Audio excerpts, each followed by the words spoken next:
Random sampling helps make sure that samples are representative, not biased. The thing is, human beings are actually really terrible at picking unbiased samples, at picking things truly randomly, at even recognizing when something is random and when it's not. Exit polls after elections are often wrong, in fact, because of this. Basically, you've got people standing by the exit for the voting area and trying to pick people randomly to ask them who they voted for. And oftentimes they're quite wrong. They were actually dramatically wrong in the 2000 election. It kind of caused some problems. Because even though they're trying to pick randomly, they're drawn toward people who seem friendly or drawn toward people who seem like them. And just following these natural sort of human impulses that we have end up with a non-random sample that is biased, not representative, and doesn't accurately predict the election. So to get around this, statisticians are very, very careful about taking random samples when at all possible. And so one of the first and best ways to pick a sample is something called taking a simple random sample.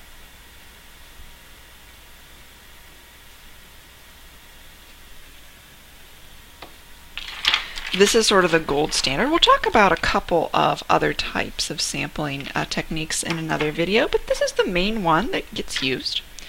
And so a simple random sample of size n is just the number of members in the sample. There's two things. It means every member of the population has an equal chance of being selected.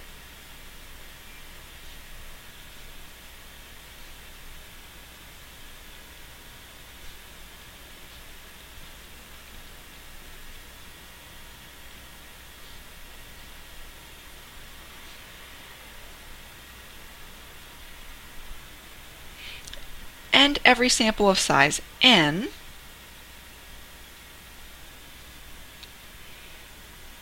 in the population has an equal chance of being selected.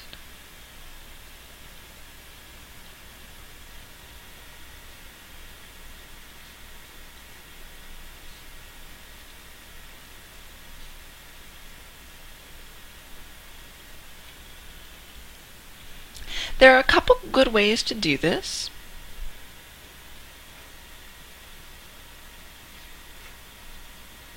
First, you have to give every member of the population a number.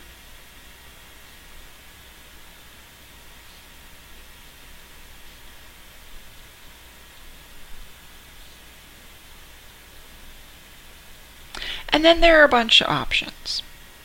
One is pick the numbers out of a hat.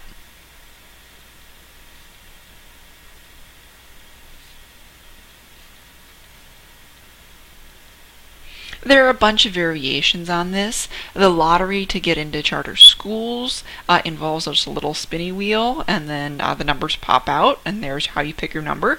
That's fine. That's random. You could also just put names in the hat, draw them out. That's done informally sometimes, but something, the basic idea is that you sort of reach and you grab something, and that's who you pick. Another way is to use a computerized random number generator to pick numbers.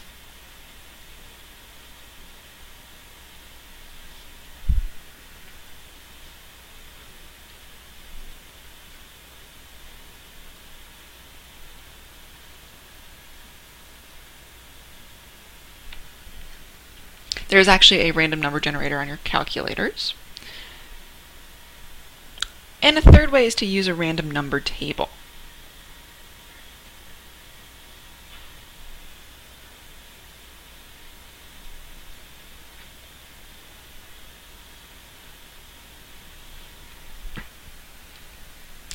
And this method, like all methods, has its pros and cons. A pro is that it's most likely to yield a representative sample.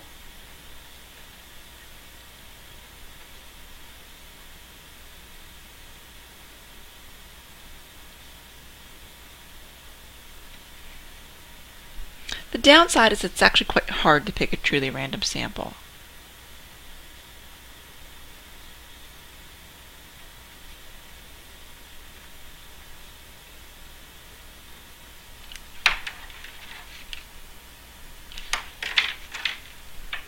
So let's give a little example of how you would use a random number table to pick a random sample.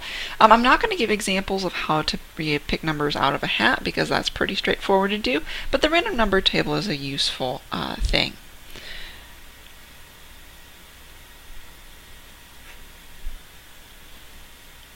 So let's say there are 76 people enrolled in a program.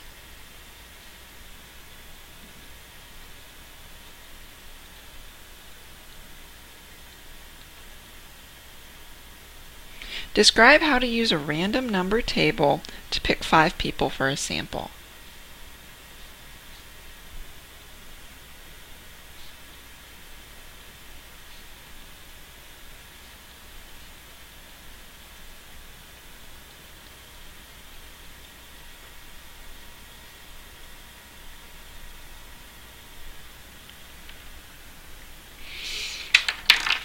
Okay, well the first thing you have to do if you're going to use any sort of random numbers is you have to count them all and give them a number, 2-digit number.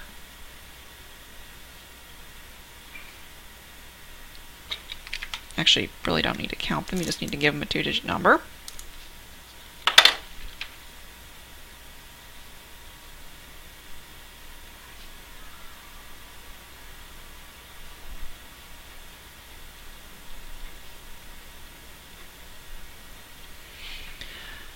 The numbers need to be the same numbers of digits. So here, if we have 76 people, then our people who are numbered 1, 2, 3, 4, etc. up through 9 are going to be numbered as 0, 1, 0, 2, 0, 3, and so on. We just have to have the same number of digits for each number.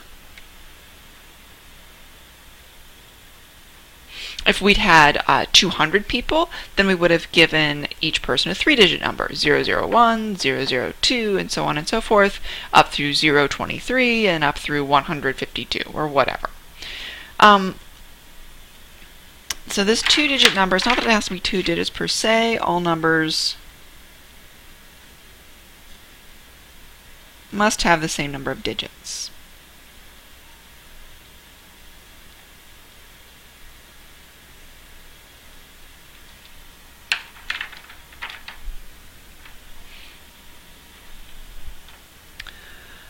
Once we do that, we're going to use our random number table to pick 2-digit numbers. This is a random number table. It's on page A9 of your textbook. Really, you can search online. Anything will do. You just need a list of random numbers, which this is. So starting at any location,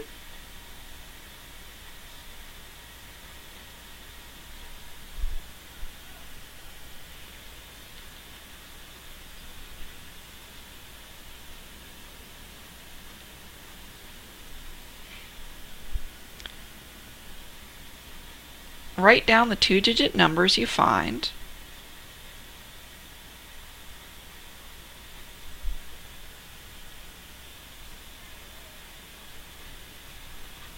Until you have 5 valid numbers.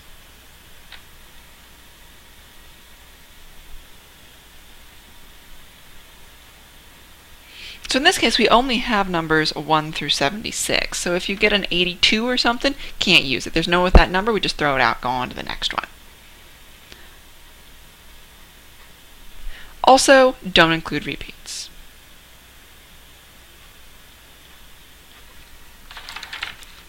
So what that would look like, let's just start, we can start wherever. Let's just start here for kicks. Notice here we've got the numbers 3, 4, 4, 4, 9, and we keep going 6, 3, 5, 1, 3, and so on and so forth. So what we're going to do is we're just going to read these numbers off, and I'm going to write down those numbers as we go.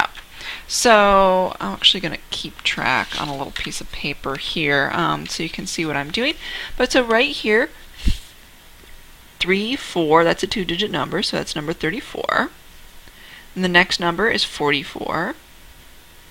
Next number is 96, but I don't have a 96 because it only goes up to 76. So I'm not going to use that one. The next number right here is 35. Next number is 13. Then 83, which is too big. Then another 83, which is still too big, and also it's a repeat, so I wouldn't use it in either case. And then 49. Now I've got one. Now I've got 1, 2, 3, 4, 5 random numbers just coming from the numbers that were listed right here, and I can use those down here.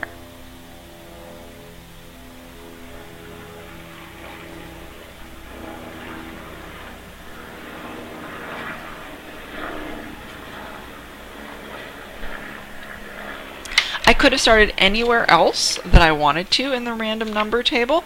If I'd started over here, I would have gotten person 25, 27, 03, 66, 78, 78's not on the list, 21. That would have been a perfectly fine sample as well. Once I've done that,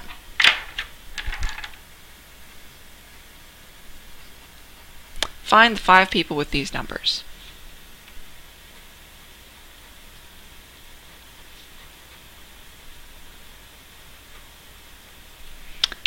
And there we go. That's all there is to it.